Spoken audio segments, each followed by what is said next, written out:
Good morning, class. Today we will discuss notation and principle of stereochemistry. It is the part of a haloalkane and haloarenes and most important part. Okay. Principle of stereochemistry को जानने से पहले सबसे हम पहले बात कर लेते हैं कि स्टीरियो का मतलब क्या होता है। स्टीरियोस, ठीक है। स्टीरियोस का मतलब होता है सॉलिड पार्ट। क्या होता है? Solid part. ये it is a Greek word. It is Greek word, ठीक है। मीन्स सॉलिड, मतलब ये एक सॉलिड सॉलिड होता है इसका मतलब। यानी स्टीरियोकेमिस्ट्री साइंस का वो पार्ट है जो डील करेगा with structure of molecule in 3 dimension, ठीक है। यानी स्टीरियोकेमिस्ट्री की अगर मैं डेफिनेशन दूं, स्टीरियो केमिस्ट्री क्या? Which deal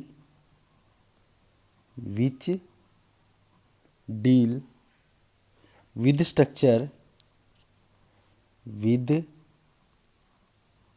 structure of molecules किसके अंदर? इन 3 डायमेंशन, ठीक है। स्टीरियो केमिस्ट्री के अंदर हम इस चीज़ को डिस्कस करते हैं। अब मैं आपको एक डायग्राम बना देता हूँ, ठीक है, जिसको पोलैरीमीटर का डायग्राम, उसके अंदर मैं सब चीज़ों को एक्सप्लेन कर लेते हैं, ठीक है। ये एक पोलैरीमीटर इंस्ट्रूमेंट है। पोलैरीमीटर,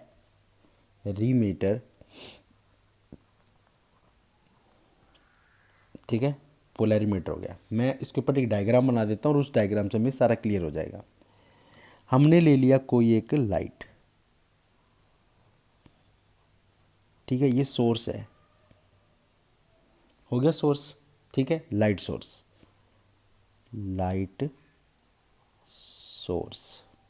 ठीक है। ये लाइट सोर्स क्या करेगा? ऑर्डिनरी लाइट निकालेगा। क्या करेगा? ऑर्डिनरी लाइट निकालेगा। तो ऑर्डिनरी लाइट को ऐसे फीट अप कर देते हैं, ठीक है। इसका नाम पॉइंट डाल दिया 1 ऑर्डिनरी लाइट, ऑर्डिनरी लाइट, ठीक है। लाइट सोर्स क्या आता है? लाइट सोर्स वो होगा जो हमें लाइट प्रोवाइड करेगा। ऑर्डिनरी लाइट कौन सी होती है? ऑर्डिनरी लाइट वो लाइट होती है जो क्या करती है, जो ना परपेंडिकुलर होती है, ठीक है, direction of propagation. Direction of propagation के परपेंडिकुलर हो उसे हम ऑर्डिनरी लाइट बोलेंगे, ठीक है। डायरेक्शन ऑफ प्रोपोगेशन के परपेंडिकुलर, ऑर्डिनरी, जो चारों तरफ, जैसे जो सूरज होता है वो चारों तरफ रोशनी फेंकता है, यानी कि डायरेक्शन ऑफ प्रोपोगेशन के परपेंडिकुलर जो लाइट फैलेगा उसको हम ऑर्डिनरी लाइट बोलेंगे। उसको इस तरीके से क्रॉसिंग में शो करते हैं, परपेंडिकुलर। अगर लाइट इस तरफ जा रही है तो डायरेक्शन ऑफ ठीक है, प्रोपोगेशन के परपेंडिकुलर जो लाइटें दे दे चारों तरफ, ठीक है। तो ये चीज़ होगी हमारी ऑर्डिनरी लाइट। फिर हमने क्या किया, एक, ठीक है, कोई भी एक पोलराइजर ले लिया। पोलराइजर को हम स्पेरिकल फॉर्म में दिखा देते हैं,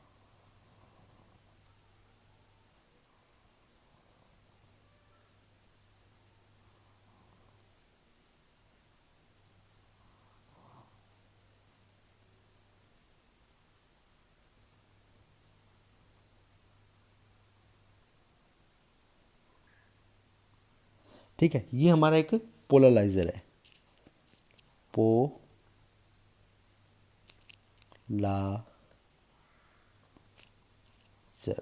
ठीक है। ये हमारा पोलराइजर हो गया, इसको एक्सप्लेन करेंगे। ये पोलराइजर क्या करता है? प्लेन पोलराइज मतलब ऑर्डिनरी लाइट को प्लेन पोलराइज लाइट में कन्वर्ट कर देते हैं। मतलब जो एक ही, अब प्लेन पोलराइज लाइट क्या होती है? जो वाइब्रेट करेगा एक सिंगल प्लेन में वाइब्रेट करे, ठीक है। सिंगल प्लेन में अगर वो परपेंडिकुलर, यानी कि एक तरीके से मैं आपको शो करूं तो ये डार्क में शो कर रहा था, इसको डॉटेड शो कर देता हूँ। ये हमारी कौन सी लाइट है? प्लेन पोलराइज्ड लाइट, ठीक है। प्लेन पोलराइज लाइट होगी। फिर प्लेन पोलराइज लाइट के बाद क्या होगा? कोई भी एक ऑप्टिकली एक्टिव सब्सटेंस लगा लो। Optically active substance cylinder form में दिखा देते हैं हम उसको। ये हमारा क्या है? ऑप्टिकली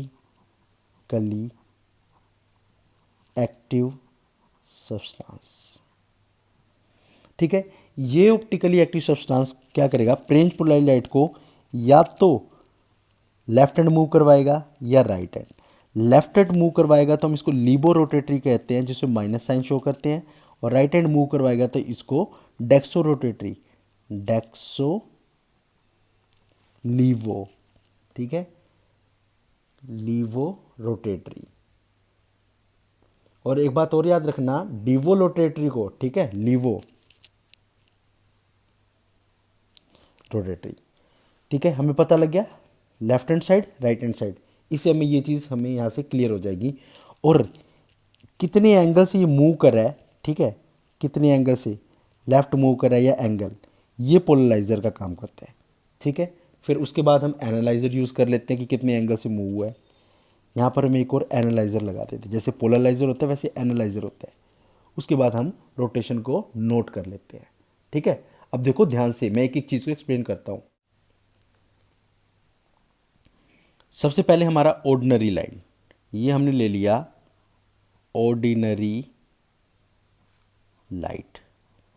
मैंने आपको ऑर्डिनरी लाइट के बारे में क्या बोला, ऑर्डिनरी लाइट हमारी वो होती है, ठीक है, जो वाइब्रेट करती है at right angle to the direction, vibrate, ठीक है, vibrate at right angle to the direction in which light travel, ठीक है, जिस डायरेक्शन में लाइट ट्रेवल करती है उसके परपेंडिकुलर डायरेक्शन में मूव करे। मैं इसको शो करूं तो कैसे, ठीक है, ऐसे सर्कल में शो कर सकते हैं इसको,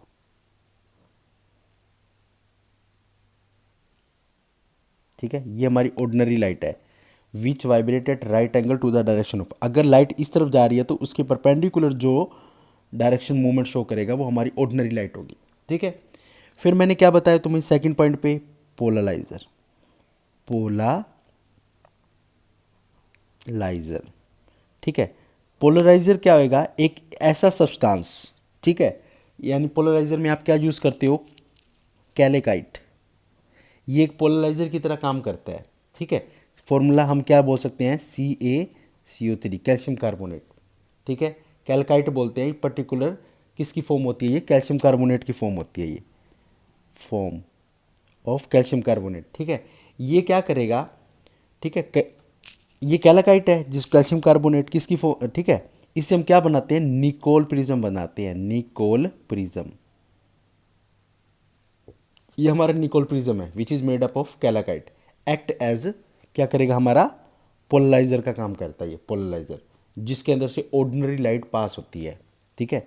ऑर्डिनरी लाइट पास होगी, पास होते ही, ठीक है, वो हमें क्या दे देगा, प्लेन पोलराइज लाइट, ठीक है। अगर पोलराइजर के अंदर से ऑर्डिनरी लाइट पास होती है तो हमें वो क्या कन्वर्ट करके देता है, प्लेन पोलराइज लाइट।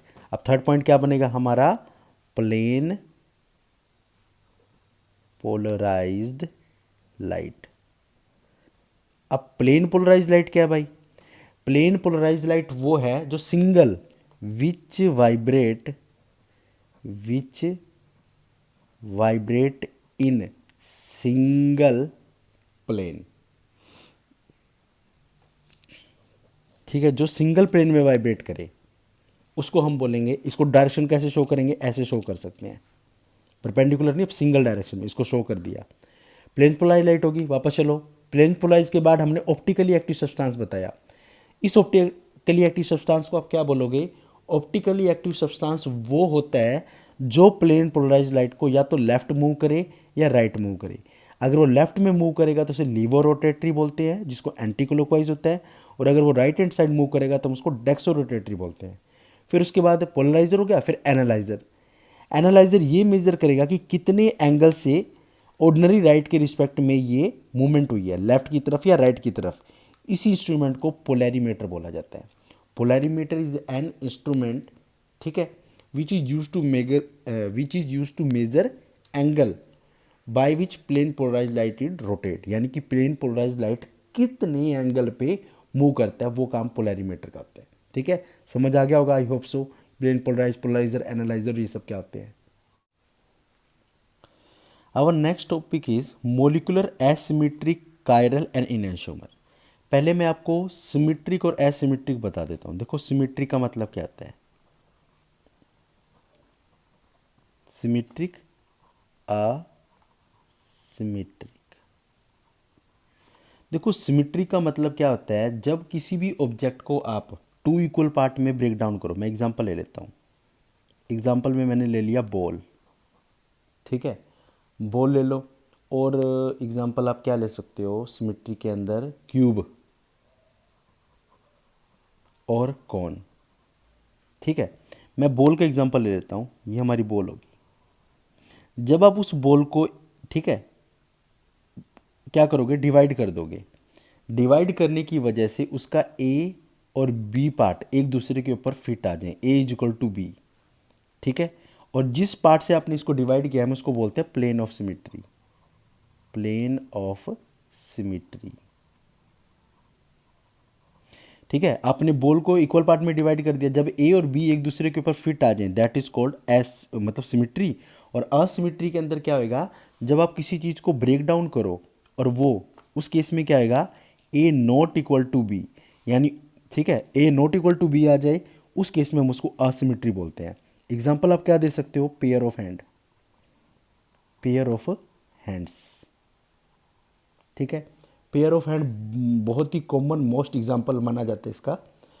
और इसका आप एग्जाम्पल क्या बोल सकते हो, पेयर ऑफ फीट, ठीक है,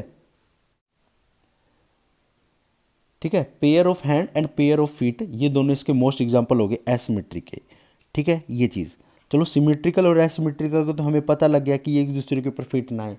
अब मैं कायरल और अकायरल बताता हूँ आपको, ठीक है, कायरल और अकायरल। अब मैं एग्जांपल ले लूँ, एसिमेट्रिक कार्बन या कायरल।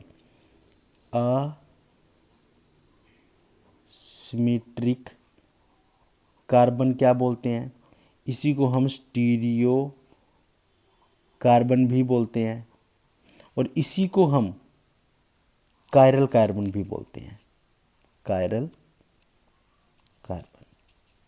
समझ गए, एसिमेट्रिक कार्बन, स्टीरियो कार्बन और कायरल कार्बन, सबको यही बोला जाता है। यानी एक ऐसा कार्बन, ठीक है, मान लो मैंने एक ऐसा कार्बन ये ले लिया, ठीक है। कार्बन आपको पता है 4 बॉन्ड बनाता है, जिसकी वजह से इसकी हाइब्रिडाइजेशन क्या होती है, sp3, sp3 होगी तो, ठीक है। तो टेट्राहेड्रल है, ये F ले लिया, यहाँ पर मैंने Cl ले लिया, ये Br ले लिया, और ये I। मतलब क्या, एक ऐसा कार्बन जिसके पास 4 के 4 ग्रुप क्या होंगे, सब्स्टिट्यूटेड ग्रुप डिफरेंट, यानी 4 डिफरेंट सब्स्टिट्यूटेड ग्रुप। समझ गए, chiral carbon are those which contain 4 different substituted group, ठीक है। आपने इसको क्या किया, मिरर के सामने रख दिया, ये मिरर हो गया हमारा, मिरर। मिरर के सामने रखते ही देखो क्या आएगा, मिरर के सामने रखते ही 180 का रोटेशन शो करना है, 180 रोटेशन, ठीक है। जिसकी वजह से देखो एफ तो इधर रह गया, बी आर इधर रह गया, और यहां पर देखो क्या है, ठीक है, यहां हमारा क्या आ जाए, आई, ठीक है। और सिमिलरली सी एल पीछे। अब आपको बनाना देखो क्या है, मिरर के सामने जो जो चीज़ें हैं ना, देखो ये एफ सामने था, आई सामने था, बी आर सामने था, रख दिया, सी एल दूर था, यहाँ पर भी दूर दिखा दिया। ये मेरा मान लो ऑब्जेक्ट, ये ऑब्जेक्ट है मेरा, और ये मेरा इमेज है। जब मैंने ऑब्जेक्ट और इमेज को एक दूसरे के पास फिट करने की कोशिश करी एज इट इज उठा के, तो वो नॉट फिट हुआ, not, object is not fit at object image, ठीक है। Object is not fit at image, तो उन्हें हम उसे क्या बोल दिया, उसको बोल दिया नॉन सुपर इम्पॉसिबल। अगर क्या होता, जैसे सिमेट्री के अंदर ए बी के ऊपर फिट आ रहा था, तो हम उसको सुपर इम्पोजिबल बोलते। अब यहाँ पे ऑब्जेक्ट इमेज के ऊपर फिट नहीं आ रहा, इमेज ऑब्जेक्ट के ऊपर फिट नहीं आ रहा, तो हमने इसको क्या बोल दिया, नॉन सुपर इम्पोजिबल। यानी मैं यहाँ पर एक बात क्या बोल सकता हूँ, chiral chiral chiral molecules are non या not superimposable, superimposable. समझ गए? ये हमारे क्या आएंगे, नॉन सुपर इम्पोजिबल होंगे, यानी उसका ऑब्जेक्ट उसकी इमेज के ऊपर फिट नहीं आता, उसको हम क्या बोलते हैं, non super imposable. Image object के ऊपर फिट ना आना ही हमारा नॉन सुपर इम्पोजिबल होता है। चलो ये बात भी हमें पता लगी कि super imposable non super imposable क्या है। और कायरलिटी क्या है? कायरलिटी जिस फिनोमिना से हम इसको एक्सप्लेन करेंगे, कायरलिटी द फिनोमिना, ठीक है, explain by it, that is called chirality. ठीक है, कायरलिटी समझ गए, जिस फिनोमिना से ये कायरलिटी को एक्सप्लेन करता है, कायरल को एक्सप्लेन करता है, तो हम उसको क्या बोलेंगे, कायरलिटी बोल देंगे। आई होप आपको ये क्लियर हो गया होगा कि कायरलिटी होता क्या है। The process by which it define is called chirality. Done.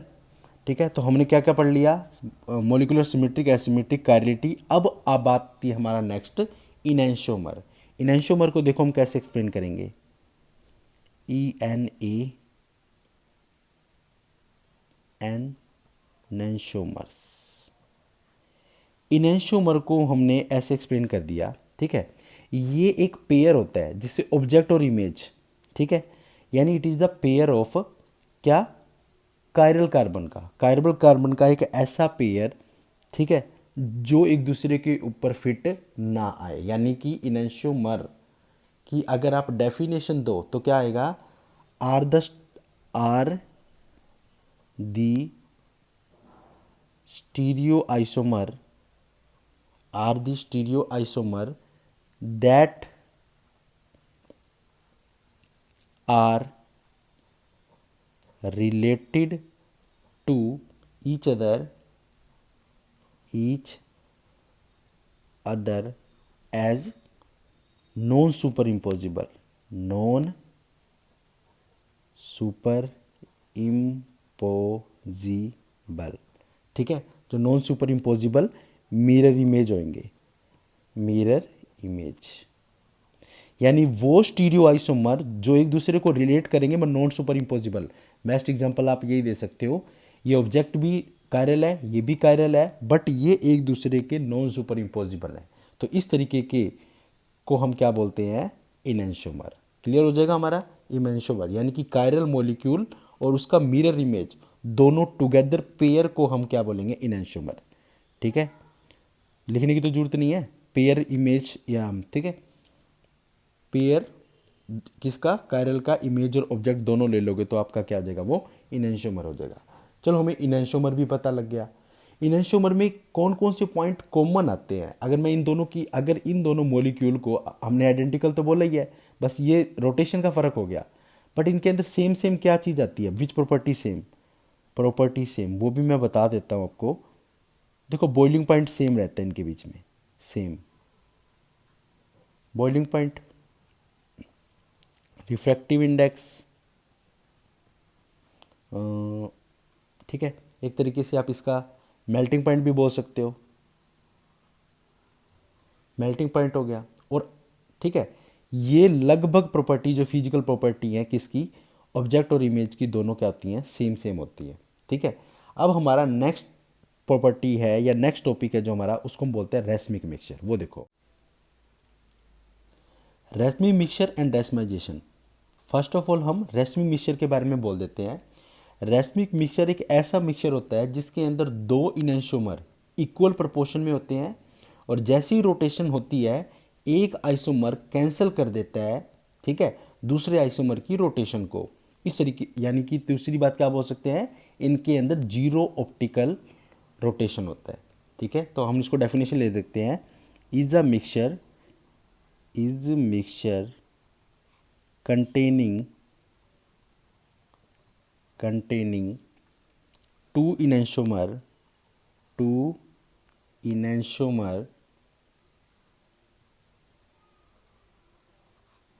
in equal proportion,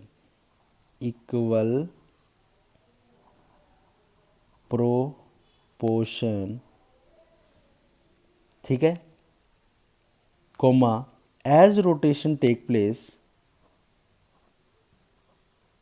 as rotation, ठीक है, take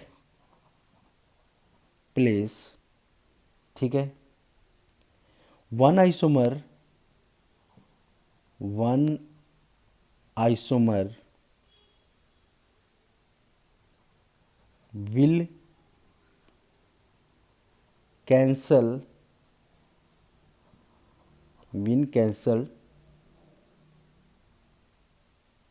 the rotation of other isomer, ठीक है, as rotation take place one isomer will cancel the rotation of other isomer, ठीक है, bracket में means zero optical rotation, ठीक है, उनके बीच में क्या होता है, जीरो ऑप्टिकल रोटेशन होता है।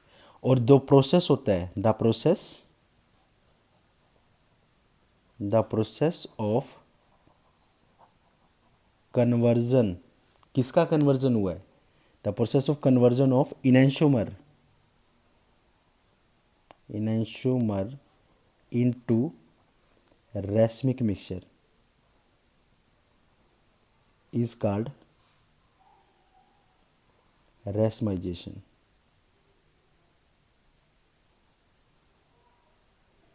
ठीक है, उसको हम क्या बोलते हैं, रेसमाइजेशन होते हैं। और एक बात याद रखना आप, रेसमाइजेशन के ऊपर जब भी फेवर कंडीशन होगी तो वो क्या होता है, हमारा SN1 होता है। यानी यहाँ पर और लिख देते हैं, फेवर कंडीशन क्या होएगा हमारा, बाय SN1। और SN1 के अंदर आप सबको पता होता है कौन सी ट्रांजिशन स्टेट आती है, कार्बोकैटायन, ठीक है, हो गया हमारा, कार्बोकैटायन की हमारी कंडीशन आती है। तो उस कंडीशन को माइंड में रखते हुए हमने क्या किया, एक C ले लिया, ठीक है, ये हमारा कोई A, ये कोई B, ये कोई हमारा D हो गया, ठीक है। और यहाँ पे कौन सी पोजीशन है, ये कार्बोकैटायन की स्टेट आ गई। अब समझो क्या है, समझने वाली चीज़ क्या है, एक हमारा OH यहाँ ले लिया हमने, ठीक है, और दूसरा हमने क्या कर दिया, OH इस साइड ले लिया। क्या हो सकता है, ये आगे से भी अटैक कर सकता है, पीछे से भी अटैक कर सकता है। आगे से अटैक करने की वजह से देखो क्या बनेगा, ठीक है, आगे से अटैक करेगा तो देखो हम इधर इधर पहले पीछे से दिखा देते हैं, ये A, ये B, ये D, और यहाँ पे लग गया OH। सिमिलरली A, B और D, और यहाँ लग गया OH। तो याद करो जब हमने SN1 और SN2 किया था, अगर SN1 था, SN1 के अंदर क्या था, सामने से Cl गया था, और ठीक है, सामने से ही OH आ गया था, तो हमने उसको कन्फिग्रेशन को क्या बोला था, उस कन्फिग्रेशन को हमने रिटेंशन, ठीक है, सामने से गया, सामने से आ गया तो हमने रिटेंशन बोला, रिटेंशन। और जब पीछे से अटैक हुआ था तो हमने उसको क्या बोला था, इन्वर्जन। पीछे से अटैक होना इन्वर्जन, यानी रेसमी मिक्सचर वो होगा जिसके अंदर retention as well as inversion दोनों होते हैं, और उसी की वजह से वो जीरो ऑप्टिकल आइसोमेरिज्म शो करता है। इसको भी हम रेसमी मिक्सचर बोलते हैं, ठीक है, रेसमी मिक्सचर जिसके अंदर inversion and retention both take place, दोनों होता है, सामने से होएगा तो रिटेंशन, पीछे से होएगा तो इन्वर्जन, दोनों होने की वजह से हम इसको क्या बोलते हैं, racemisation zero optical isomer. Most important topic.